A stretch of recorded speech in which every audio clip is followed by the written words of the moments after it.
नमस्कार, आपका बहुत स्वागत है इंडिया वॉइस पे। मैं हूं आपके साथ समृद्ध मिश्रा। तो बयान बना सियासी वार। किस तरीके से उत्तराखंड में कांग्रेस के वरिष्ठ नेता और 2027 के चुनाव के लिए चुनाव प्रबंधन की कमान संभाल रहे डॉक्टर हरक सिंह रावत के बयान से सियासी तूफान खड़ा हो गया। जिसे उत्तराखंड का बब्बर शेर बोलते थे, वह अब अपने बड़बोलेपन से माफी मांगते हुए नजर आ रहे हैं। असल में हम बात कर रहे हैं हरक सिंह रावत के उस बयान की जिसमें उन्होंने सिखों को लेकर कुछ मजाकिया अंदाज में बोला था, लेकिन अब वे सियासी बवाल बन के रह गया। उत्तराखंड क्या पड़ोसी राज्य चंडीगढ़ और पंजाब में तो इसको लेकर विरोध प्रदर्शन तक देखने को मिल रहा है। सिखों के इस विरोध प्रदर्शन ने कांग्रेस को मुश्किल में डाल दिया, क्योंकि आगामी समय चुनाव का एक ऐसा मौल है जहां पर ऐसे में कांग्रेस के लिए हरक सिंह रावत का यह बयान मुसीबत बनते हुए नजर आ सकता है। कांग्रेस इस बयान के बाद डैमेज कंट्रोल करने में जुट गई है। कांग्रेस की तरफ से इसके लिए हरीश रावत को जिम्मेदारी सौंप दी गई है। सिख समुदाय को लेकर दिए गए बयान पर भारत सिंह रावत ने भी अब अपना सफाई जो है वो दी है। आपको बता दें, यहां पर जो है भगत सिंह रावत ने कहा है कि उनके बयान को तोड़ मरोड़ कर पेश किया गया था। तोड़ मरोड़ कर पेश करने वाला जो काम है, ये यहां पर उन्होंने सीधे इल्जाम बीजेपी के ऊपर भी लगा दिया, जबकि उनकी ऐसी कोई मंशा नहीं थी। ये बात भी यहां पर जो है हरक सिंह रावत ने साफ किया है। मुख्यमंत्री पुष्कर सिंह धामी ने कहा कि राजनीतिक व्यक्ति को कभी भी ऐसा बयान नहीं देना चाहिए जिसमें धर्म समुदाय पर उस बयान को बुरा प्रभाव पड़े। कांग्रेस प्रदेश अध्यक्ष गणेश गोंदियाल का भी बयान सामने आया, जहां उन्होंने कहा कि हरक सिंह रावत की जुबान जो है वो थोड़ी सी फिसल गई थी, जिससे ये शब्द उनके मुंह से निकल गए हैं। कांग्रेस प्रदेश ने इस पूरे मामले में प्रदेश अध्यक्ष ने क्या कहा आपको बताते हैं कि उनका ऐसा कोई इरादा नहीं था कि सिख भाइयों का मजाक उठाना हो या उड़ाना हो। बीजेपी प्रदेश अध्यक्ष महेंद्र भट्ट ने भी यहां पर प्रतिक्रिया देते हुए कहा है कि हरक सिंह रावत किसी दल में स्थायी रूप से नहीं टिक पाते हैं। साथ ही भाजपा नेता बलजीत सोनी ने भी इस पूरे प्रकरण की यहां पर और इस पूरे मामले की यहां पर निंदा की है। तो किस तरीके से यहां पर सियासी भूचाल जो है अब एक बयान के बाद देखने को मिल रहा है, पूरा मामला क्या है आपको एक बार हमारी इस रिपोर्ट के माध्यम से दिखा देते हैं, उसके बाद करेंगे चर्चा की शुरुआत।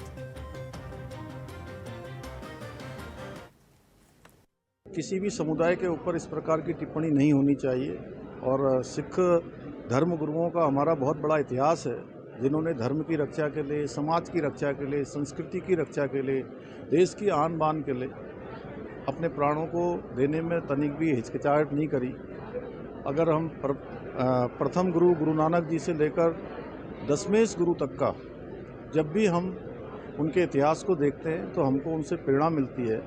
और दशमेश गुरु तो उन्होंने अपने बच्चों को, अपने वीर शहजादों को दीवार पर चुनवाने से भी जो है, उसमें भी जो है उन्होंने वो नहीं किया। वो वीर दीवारों पर चुनवा दिए गए छोटी सी आयु में, और उन्होंने रुकना और झुकना स्वीकार नहीं किया। तो ऐसे पवित्र जो सिखों का हमारा इतिहास रहा है, संस्कृति रही है, मैं समझता हूँ कि वो उसकी बहुत ऊंचाइयाँ हैं और इतिहास इस बात का साक्षी है। इसीलिए हमारी पार्टी इस प्रकार के किसी भी कामों का, हमारी संस्कृति, कोई भी इसको जो है अच्छा नहीं मानेगी।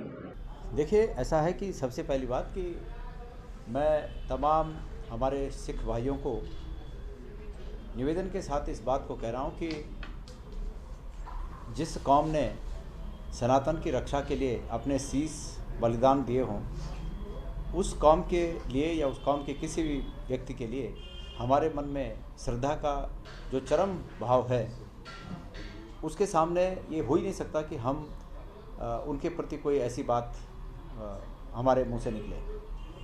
कल के प्रश्नगत प्रकरण में जो ये मामला सामने आया है, ये मुझे लगता है कि जुबान फिसलने का मामला है।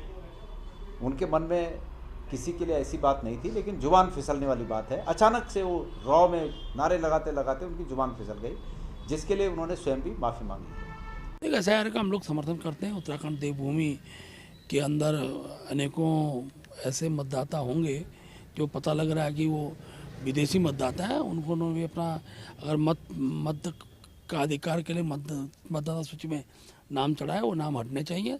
मुझे ये लगता है कि जिस व्यक्ति ने इस प्रकार के बोल का प्रयोग करा और वो सिख गुरुओं की शरण में हमारे बहुत ही प्रसिद्ध गुरुद्वारा साहिब पौंटा साहिब में श्री गुरु ग्रंथ साहिब के आगे शीश निभाने के लिए पहुँचे, मैं समझता हूँ कि अगर उस व्यक्ति को इस बात का पश्चाताप हो गया है तो इसमें आगे अब कुछ भी बोलना उचित नहीं होगा। दूसरी तरफ मैं कांग्रेस के नेताओं से ये भी कहना चाहता हूँ कि आप इस पर क्यों राजनीति करने का श्रेय ले रहे हैं। जिस व्यक्ति ने अगर गलती करी है और उस व्यक्ति ने जाकर के माफ़ी मांग ली, या उस व्यक्ति को अपनी गलती का एहसास हुआ, या उसे पश्चाताप है, तो बाकी सारे कांग्रेस के नेता इस बात का श्रेय लेने का प्रयास क्यों कर रहे हैं। कोई कह रहा है मैं जूते साफ करने जाऊंगा, कोई कह रहा है मैं लंगर की सेवा करूंगा। आज से पहले भी कांग्रेस के लोगों से बहुत सारी गलतियां हुई हैं, उस समय तो सब नेताओं ने जाकर के माफ़ी नहीं मांगी। सिर्फ राजनीति में और खबरों में बनने के लिए कांग्रेस के नेता इस प्रकार का प्रयास कर रहे हैं, जो कि बहुत ही दुखद है। उत्तराखंड की जनता पढ़ी लिखी जनता है, इन ढकोसलों को बहुत अच्छे से समझती है। तो देखिए किस तरीके से उत्तराखंड से लेकर पंजाब तक जो है सियासी भूचाल जो है इस पूरे मामले में देखने को मिल रहा है। चर्चा की शुरुआत करते हैं। हमारे साथ दो खास मेहमान जुड़ चुके हैं, दोनों से आपको रूबरू करा दें। हमारे साथ डॉक्टर आरपी रतूड़ी हैं, प्रदेश प्रवक्ता भारतीय जनता पार्टी की ओर से, और गरिमा दसौनी है हमारे साथ, प्रदेश प्रवक्ता कांग्रेस की ओर से। दोनों ही मेहमानों का बहुत बहुत स्वागत है। पहला सवाल मेरा देखिए गरिमा जी आपसे रहेगा, कहीं ना कहीं अब हड़क सिंह रावत के बयान के बाद सियासी भूचाल देखने को मिल रहा है, नुकसान आप ही लोगों को कहीं ना देखने को मिल जाए? निश्चित रूप से देखिए, मुझे लगता है कि अति उत्साह में दिया गया ये बयान है और जुबान फिसलने का ये पूरा मामला है। यदि आप इसको देखेंगे वीडियो को, तो वो वहां पर नर्सिंग के जो लोग आज बेरोजगार हैं उनके धरने को समर्थन देने के लिए पहुंचे थे, और कहीं ना कहीं रॉ में आकर उन्होंने ये बात कही।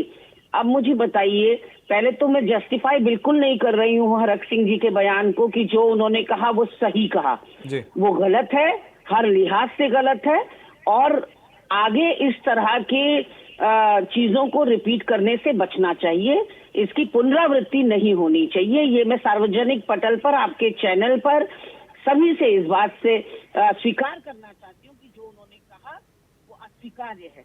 लेकिन जो उन्होंने कहा वो इतना बड़ा भी नहीं है, ना उन्होंने किसी के समुदाय विशेष के लिए कुछ कहा, ना उन्होंने किसी गुरु का अपमान किया, ना उन्होंने ऐसी कोई बात कही जो कि दिल को छलनी कर जाए या भावनाओं को आहत कर जाए। जो उन्होंने कहा वो भी नहीं कहना चाहिए था। और माननीय हरक सिंह जी कई बार उस दिन के बाद से, और मैं ये भी यहाँ पर स्पष्ट कर दूं कि जब उनसे स्लिप ऑफ टंग हुआ और जब उनकी जुबान फिसली, तो दूसरे ही पल, ये नहीं कि किसी के टोकने पर, दूसरे ही पल उन्होंने कहा यदि मेरी इस बात से किसी की भावनाएं आहत हो रही होंगी तो मैं माफी मांगता हूं, माफी चाहता हूं। अपने उसी भाषण का हिस्सा उनका ये भी था।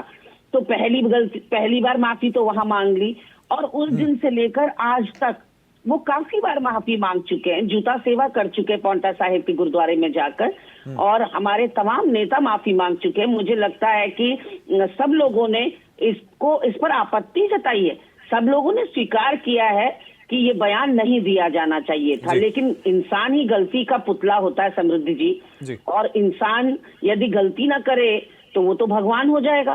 तो इंसान है तो गलती भी होंगी, और ऐसे में मुझे लगता है कि हरक सिंह जी के लिए ये एक बड़ी लर्निंग होगी, एक बड़ा सबक होगा, और इस तरह की घटनाओं की पुनरावृत्ति भविष्य में हरक सिंह जी नहीं करेंगे। लेकिन ये सारी बातें कहने के बावजूद समृद्धि जी, एक सवाल इन भाजपाइयों से पूछना चाहती हूँ। टीकरी बॉर्डर पर, गाजीपुर बॉर्डर पर कितने महीनों तक हमारे सिख भाई बैठे रहे, पंजाब के, हरियाणा के, उत्तराखंड के, पूरे देश भर के, जिस वक्त 3 कृषि कानून लागू हुए थे, 700 किसानों ने शहादत दे दी वहां पर। इनकी भावनाएं तबाहत नहीं हुई, उनको खालिस्तानी कहा गया इनके नेताओं के द्वारा, तब भावनाएं आहत नहीं हुई। आज जिस तरह से मेरी सांसद 1 दिसंबर को संसद सत्र में, शीतकालीन संसद सत्र में मेरी सांसद रेणुका चौधरी सड़क के किनारे एक घायल कुत्ते को उठा लेती है कि सत्र के बाद उसको डॉक्टर को दिखाऊंगी, उस पर एक बवाल भाजपा के द्वारा खड़ा कर दिया जाता है, और उस पर एक भाजपा का विधायक कहता है कि महिलाओं को तो कुत्तों के संग सोने की आदत होती है। इस तरह के जो बयान है, इस पर बवाल होना चाहिए। या हरक सिंह जी ने जो बयान दे दिया, आपने सुना? मैं आपसे पूछना चाहती हूँ, आपने सुना वो बयान? आप मुझे बताइए उसमें किस समुदाय के लिए, किस व्यक्ति विशेष के लिए, या किसके गुरु के लिए आपत्तिजनक टिप्पणी की गई है? तो कहीं ना कहीं तिल का ताड़ बना रही है भाजपा। इससे बड़ी बड़ी बातें इनके नेताओं ने की हुई है, प्रधानमंत्री मोदी ने सुर्पनखा कहा हुआ है हमारे नेत्रियों को। इनके चीमा जी ने ये कहा हुआ है कि लड़कियों के कपड़े उनके साथ हो रहे बलात्कार के जिम्मेदार होते हैं। तो मेरा मतलब ये है कि बड़े बड़े बयान हैं इस देश में सवाल खड़ा करने के लिए, लेकिन भाजपा को क्योंकि मुद्दे से ध्यान भटकाना था। मेरे प्रदेश अध्यक्ष के नेतृत्व में एक बड़ा डेलीगेशन धराली गया, वहां आपदा पीड़ितों की आंखों देखा हाल हमने पूरे प्रदेश को बताया कि सरकार कुछ नहीं कर रही है आपदा पीड़ितों के लिए धराली के। इस वजह से सरकार घिर गई। कर्नल कोठियाल के कभी 147 लोगों के दबे होने की बात कहने पर और कभी उस बयान से पलटने पर, 2 दिन बाद उस बयान को खारिज कर देने पर एक बड़ा बवाल इस प्रदेश में मचा हुआ था। भाजपा चौतरफा घिर रही थी और as it is Ganesh Gondiyal जी के बनने से और जो नई टीम घोषित हुई उसकी घोषणा होने से भाजपा बैकफुट में थी। आज भाजपा के खुद के लोग उसको अवैध खनन पर घेर रहे हैं, उसको वन्य जीवन मानव संघर्ष पर घेर रहे हैं, उसको महिला अपराध पर घेर रहे हैं, उसको भर्ती घोटालों पर घेर रहे हैं। इसलिए भाजपा को कोई मुद्दा नहीं मिल रहा था कांग्रेस के खिलाफ। ये हरक सिंह जी शिकार हुए हैं एक बड़े षड्यंत्र का। ये एक कुत्सित मानसिकता के तहत उनके चारों तरफ एक चक्रव्यूह रचा गया और उनके बयान को अननेसेसरीली बड़ा किया गया। ठीक है रतूड़ी जी, आपसे मैं इसका जवाब जरूर लूंगा, लेकिन देखिए फिलहाल जो है एक बहुत छोटे से ब्रेक के लिए रुक रहे हैं। आप दोनों ही मेहमान जो है हमारे साथ बने रहें, कहीं ना जाएं। एक बहुत छोटा सा ब्रेक, जल्द लौटेंगे। उसके बाद जो सियासत और बवाल देखने को मिल रहा है उस पर चर्चा लगातार जारी है।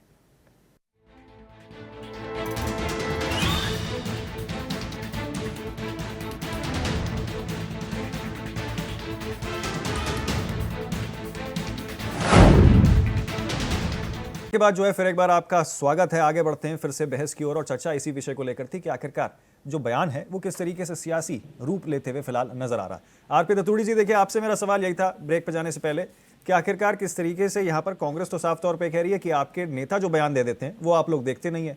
प्रधानमंत्री ने खुद कितने सारे कांग्रेस के नेताओं के लिए क्या क्या बयान दिए हैं, और उसके बाद यहाँ पर हड़क सिंह रावत की ओर से भी साफ तौर पर यह सफाई दी गई है कि मेरे जो बयान है उसको तोड़ मरोड़ कर पेश किया गया।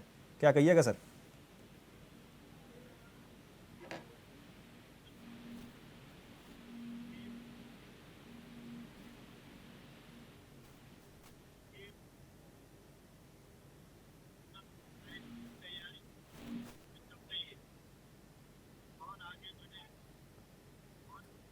रतूड़ी जी, आपकी आवाज जो है वो थोड़ी धीमी आ रही है, तो मैं आपसे निवेदन करूंगा आप जो है अपने जी। रतूड़ी जी, आपको मेरी आवाज आ रही है? मुझे तो आ रही है, आपको नहीं आ रही है। आपके द्वारा ही ये गड़बड़ है। जी जी, चलिए जी, अपनी बात रखिए सर। आ रही है जी जी, अपनी बात रखिए। मेरा ये कहना है कि ये अचानक बयान नहीं है, ये कंपटीशन चल रहा है। 3 जिम्मेदारियां जो बड़े नेताओं को दे दी गई है, उसमें कौन आगे आ जाए, कौन शीर्ष नेतृत्व होगा। चुनाव सूचना कपास लखम लखा में मुख्यमंत्री का पद दिख रहा है, तो उसमें आदरणीय हरक सिंह जी भी आगे बढ़ रहे हैं।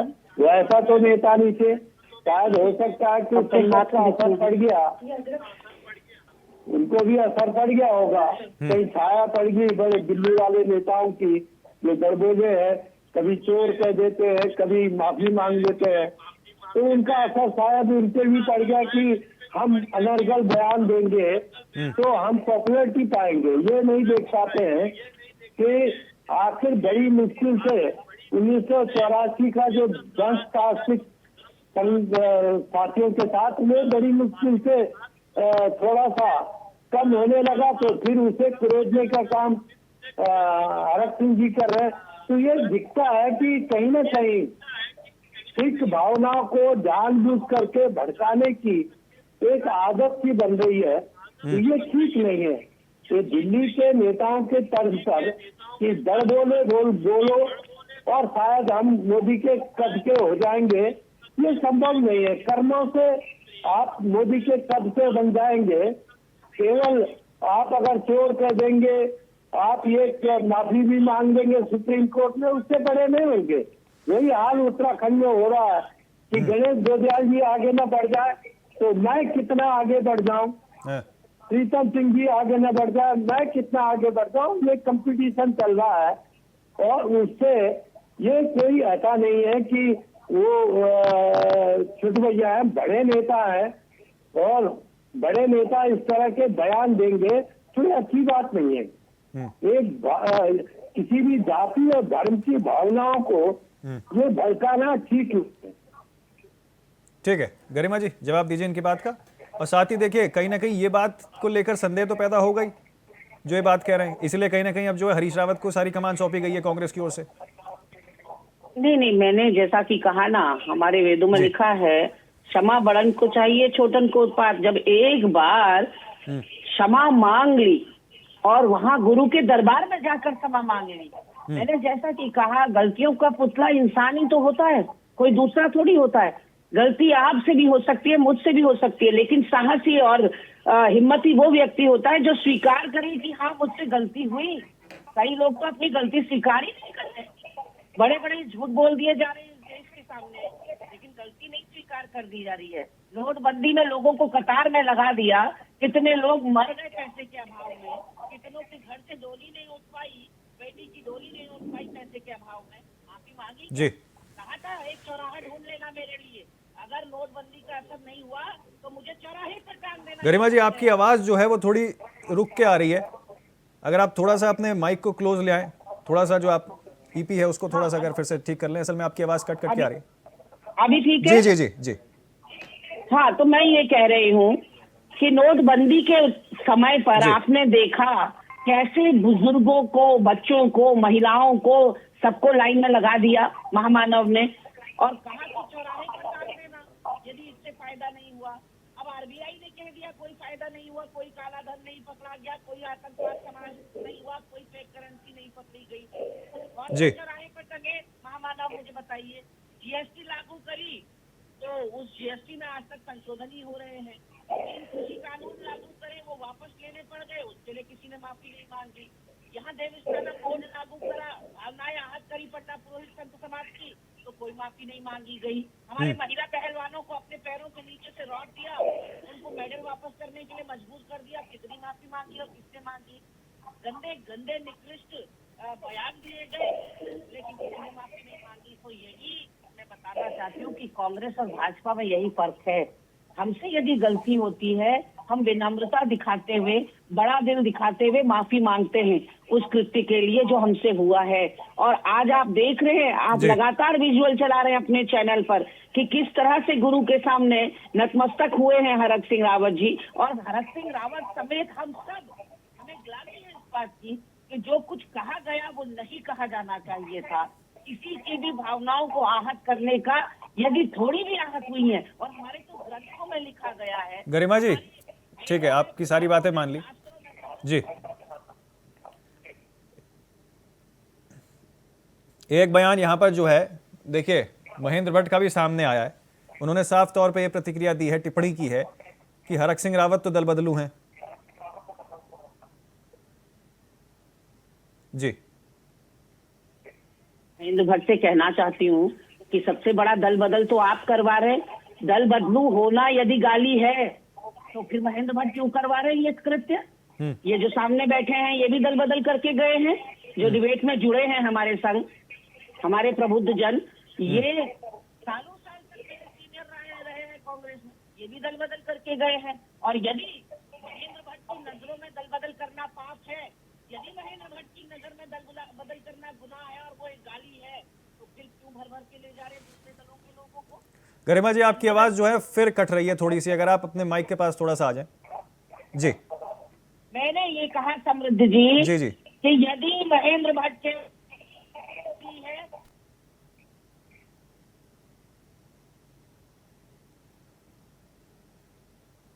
चलिए ठीक है, आपने अपनी बात रखी। रतूड़ी जी, जवाब दीजिए इनकी बात का साफ तौर पे। कई सारे आरोप जो है आपकी पार्टी के ऊपर यहाँ लगा दिए गए।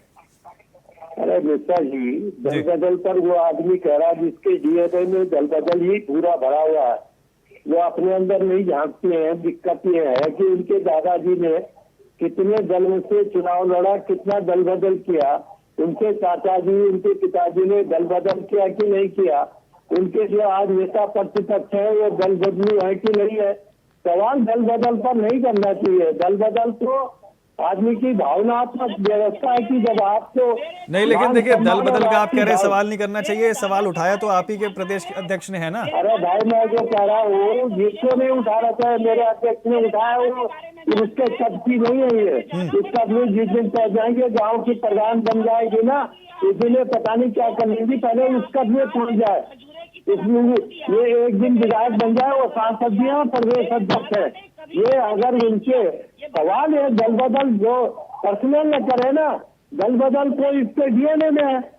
चलिए ठीक है, व्यक्तिगत टिप्पणी एक दूसरे के ऊपर ना की जाए। रतूड़ी जी जवाब दीजिए इनकी बात का, बाकी बातें भी उन्होंने कही थी कई सारी। आपने पहले क्यों नहीं कहा ये बात जब ये बोल रही थी? नहीं तो उनकी तो आवाज वैसी कट कर, चलिए ठीक है, आप बाकी जो उन्होंने कई सारे आरोप लगाए हैं। सवाल प्रश्नों पर आओ। दल बदल से आएगी तो दल बदल तो खानदानी दल बदल है ये। चलिए ठीक है, आप मेरे पिताजी ने 50 साल कांग्रेस को दे दिए। अरे आपके पिताजी ने डरे भी लड़े, आपके चाचा जो अध्यक्ष थे। चलिए ठीक है, बहुत शुक्रिया आप दोनों खास मेहमानों का हमारे साथ आज की इस बहस में जुड़ने के लिए और अपनी बात रखने के लिए। तो देखिए बात सारी यहीं आकर रुक रही थी कि आखिरकार किस तरीके से सियासी उछाल देखने को मिल रहा है। एक के बाद एक बयानबाजी भी खैर देखने को मिल रही है और हड़क सिंह रावत के बयान के बाद अब सियासत जो है वो तेज हो चली है। इसका खामियाजा कांग्रेस को कहीं ना कहीं बीजेपी लगातार कह रही है 2027 के चुनावों में देखने को मिलेगा। तो वहीं कांग्रेस की साफ तौर पर यह टिप्पणी है और यह स्पष्टीकरण है कि देखिए यहां पर जो है जो बयान है हड़क सिंह रावत का उसको तोड़ मरोड़ कर पेश किया गया था, जिसकी वजह से ये पूरा बवाल देखने को फिलहाल मिल रहा है। लेकिन आपको बता दें सिख समुदाय किस तरीके से चाहे उत्तराखंड हो या आसपास के कई सारे राज्य हों, वहां हड़क सिंह रावत के बयान के बाद कहीं ना कहीं विरोध प्रदर्शन जो है वो फिलहाल तेजी से होते हुए दिखाई दे रहा है। फिलहाल के लिए मेरे साथ इस बहस में इतना ही। बाकी तमाम खबरों और अपडेट्स के लिए आप देखते रहें और बने रहें सिर्फ इंडिया वॉइस के साथ।